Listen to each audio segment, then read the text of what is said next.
네, 진성준 의원입니다. 축하드린다는 말씀 먼저 드려야 되겠네요. 우리 후보자의 신상 문제가 별로 없어가지고 오늘 인사청문회에서 그런 얘기가 거의 안 나올 거라고 생각을 했는데 잠깐 나와서 제가 좀 확인하겠습니다. 무한의 논 문제, 그 부인께서 그 논을 공동으로 산 게 2004년 1월인데 맞습니까? 맞습니다. 그때 3,500만 원 들여서 지분 일부를 사신 거잖아요. 그죠? 네, 맞습니다. 그런데 이걸 판 것은 언제예요? 한 거는 2016년으로 되고 2016년 8월. 예, 그러니까 그것도- 한 2, 3년 가지고 있었던 건데 네, 팔았을 때 받은 돈은 1,000만 원이더라고요. 네. 3,500만 원 주고 샀는데 1,000만 원 주고 팔았으면 2,500만 원 손해 본 거잖아요. 12년 만에. 네, 네. 그게 투기입니까? 아까도 말씀드린 것처럼 진짜 투기 아닙니다. 그렇죠. 아니 결과가 투기가 아니에요. 어떤 땅을 10몇 년씩 들고 있었는데 손해 보고 파는 이런 땅이 어디 있어요? 이런 투기가 어디 있습니까? 저 그렇게 생각하고요. 그 이제 정책 질문 좀 하겠습니다. 우리 저 후보자께서 서면 답변에서 우리 정부가 가장 시급하게 해결해야 될 과제 3가지가 있는데 그 중에 하나로 대미 관세 협상을 통해서 대외 리스크를 최소화해야 된다라고 하는 꼽으셨어요. 네. 그 미국과 이 관세 협상 참 문제인데 국익을 최우선으로 협상해야 된다라고 하는 원칙은 후보자도 같이 하고 계신 거라고 맞습니다. 생각합니다. 근데 제가 들려오는 소식을 보면 우선 미국 트럼프 대통령이 왜곡된 인식을 갖고 있어요. 사실관계를 잘못 파악하고 있는 것 같아요. 가령 미국은 한국에 대해서 관세를 하나도 안 물리는데 한국은 미국산 물건에 대해서 엄청나게 관세를 4배 이상 물리고 있다 이렇게 얘기했어요. 그런데 한국과 미국 사이에는 FTA 자유무역협정이 체결되어 있잖아요. 그 대부분의 상품이 관세가 없습니다. 그 실효세율을 보니까 0.79%인가 그러더라고요. 그런데 어떻게 트럼프 대통령이 미국보다 4배나 더 많은 관세를 물린다 이런 얘기를 합니까? 이런 인식부터 바꾸는 것이 협상의 선결과제다 저는 그렇게 생각합니다. 어떻게 생각하세요? 예, 저도 제가 취임하게 되면은 뭐 그런 부분까지 포함해서 제가 한 고민을 해보도록 하겠습니다. 또 며칠 전에는 주한미군이 4만 5천 명이 주둔하고 있는데 이거 무상으로 군사 지원하는 거다. 한국은 방위비 분담 전혀 안 한다. 이렇게 답변했어요. 또 자기가 방위비 분담 올려놓은 것을 바이든 행정부 때 한국의 말에 넘어가가지고 깎았다. 이런 얘기까지 했어요. 이게 본인도 사실이 아님을 다 인정하고 있는 것인데 이런 얘기를 꺼내면서 한국이 주한미군 분담금을 100억 달러 내야 된다. 이렇게 얘기하고 있습니다. 이 터무니없는 얘기 아닙니까? 예, 뭐 그런 부분에 대해서도 저희들이 사실관계를 명확하게 해서 그 대응을 하도록 하겠습니다. 네, 미국의 최고 권력자가 사실관계 자체를 오해하고 있고 이걸 바탕으로 해서 대외 통상 외교를 한다고 하면 이건 심각한 문제죠. 이 잘못된 인식부터 바로 잡고 협상을 하더라도 해야 협상의 입지가 서는 것이다. 저는 그렇게 생각합니다. 유념해 주셨으면 좋겠습니다. 네, 알겠습니다. 그다음에 하나 더 묻겠습니다.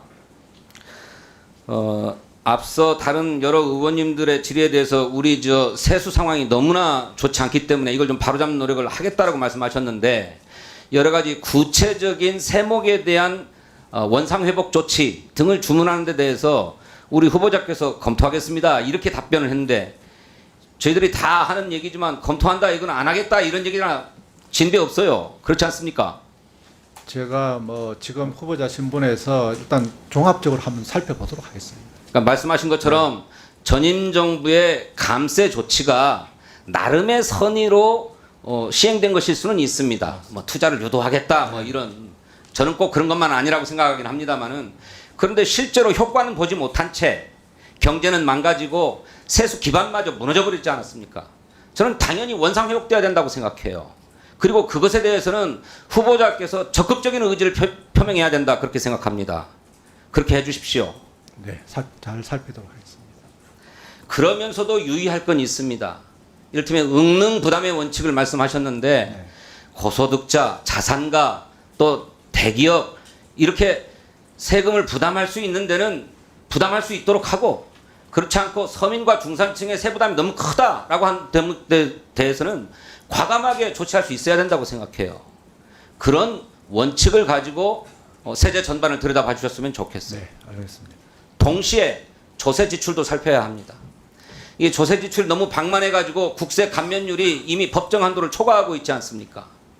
어떻게 하시겠습니까? 이 법정 한도를 지키도록 새 정부에서는 하시겠습니까?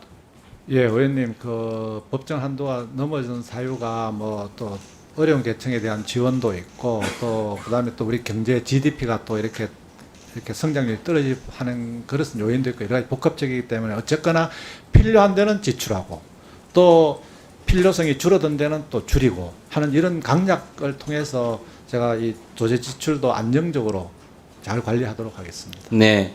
국세 감면율을 법정 한도를 지키겠다라고 하는 것은 이재명 대통령의 공약이기도 합니다. 그리고 재정 건전성을 책임지고 있는 기획재정부라고 하면 이 문제도 심각하게 고려해야 한다고 생각해요. 물론 섬세한 접근이 필요합니다. 말씀하신 것처럼 응능부담의 원칙도 네. 감안해서 해야 될 것이니까요. 그런 원칙 속에서 접근해 주셨으면 좋겠고 네. 하나 더 확인하십시다. 우리나라가 연구개발 세액공제 또 투자 세액공제 많이 해주고 있습니다만 이것의 효과가 과연 있느냐 하는 지적들이 있습니다. 그래서 우리도 일본처럼 국내 생산 촉진 세제 도입할 필요가 있다. 이제 국내에서 생산된 물건이 국내에서 소비되면 이 경우에 공제를 해 주어서 국내 생산 능력을 더 키우고 그렇게 하자라고 하는 것이고 또 경우에 따라서는 가령 지방 기업의 경우에는 과감하게 환급도 검토해 보자 이런 안인데 우리 후보께서는 어떻게 생각하세요? 예, 지금 의원님 말씀하시는 부분에 대해서는 지금 이제 우리 국내 제조업의 공동화 현상 이런 부분이 나타나기 때문에 적극적으로 검토해서 이런 부분을 통해서 국내에서 생산이 이루어지고 국내 소비가 이루어지고 국내에서 일자리가 생기고 하는 선순환 구조가 될 수 있는지에 대해서 연구 검토하도록 하겠습니다.